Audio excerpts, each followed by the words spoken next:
Hi, I'm Ethan Dorrington and I'm here at Saffron Walden's very own independent cinema.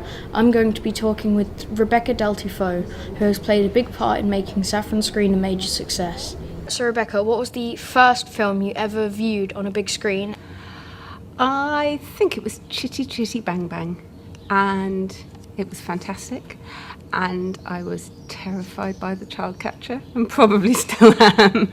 Can you tell us anything about the history of cinema in Saffron Walden? There used to be 2 cinemas, possibly even 3, one near the War Memorial, one where B&R Carpets is, one where the School of Dance is. One burnt down. They kind of fell into disrepair when cinema fell out of fashion in the 70s. The council and county high school talked to each other in 2004, 2005 and realised that there was an appetite to have a cinema back in the town. What made you decide to take a job at Saffron Screens? I'd always loved cinema, so when people started talking about setting up a cinema, I said, I'll get involved with that, thinking it would be a small involvement. So I slightly fell into it rather than choosing it, but it's been the best job I've ever done as well. What is the most underrated film you've seen? There'll be some that the critics don't like and you watch and go, I really like that, even if it was cheesy or not classy or something, and then there'll be others that the critics love, but nobody comes to see. And at that point, I do want to bang people's heads together and go, do you know what? If you'd come, you'd have liked it. Have you ever cried after watching a film? Winter's Bone, which is the first film that Jennifer Lawrence was in, or was known for. First time I saw it, I walked out in a stupor, went over the road and cried for about 5 minutes. It really devastated me. There was something so visceral about it. Similarly, there's a French film, Amour, that I watched that's about 2 old people as they're dying. Old couple, deeply in love, and it's just, again, I walked out, went to buy a cup of tea and said, can I have a cup of tea? I've just seen the most amazing film. And the poor guy selling me the tea looked very confused, because I wasn't saying it was the saddest film. I said it was amazing, and I just couldn't stop crying. Is there anything Saffron Screen offers that other cinemas don't? The friendliness, both of the staff, and also of the fact that because it's in a town that's very friendly as well, you can come here on your own really comfortably, but it feels safe, it feels friendly. So if you stay on your own, that's fine, but you are quite likely to bump into somebody that you then sit with. Tell us about the most successful film ever shown at Saffron Screen. The most successful film ever shown at Saffron Screen is Mamma Mia.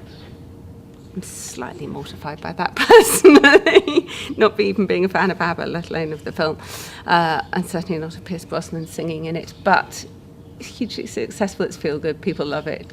How does Saffron Screen affect your life? I get to see a whole heap of great films, and I work with really lovely people, and both the volunteers and the staff. There's some nights when you're there at midnight frantically doing something that you curse Saffron Screen, but mostly it's good. Can you tell us about the plans to build a cinema in Saffron Walden? We would love to have a 2-screen cinema with a cafe bar, community hub that people could use, maybe space that people could rent. But now we have got to find the location and the space, which is the hardest bit. So it's a 5 to 10 year plan. In the town square this year, there was a viewing of Shaun the Sheep and E.T. Last year, you screened Hairspray. Are there any plans for any other such events? The cinema on the square seems to work very well, so we may well do it again with the town team next spring, next summer. When we do cinema, a screen on the green, it's a huge amount of work and a huge amount of money. And cinema on the square, because it's smaller, is much more manageable, both financially and with the amount of time it takes. Well, there's no turning back now. There is a hope on the wind. I can sense it. Bless the sweet air around them. They have their weaponry, their schemes and foul magic. But let us never see the day when good hearts can no longer defeat evil.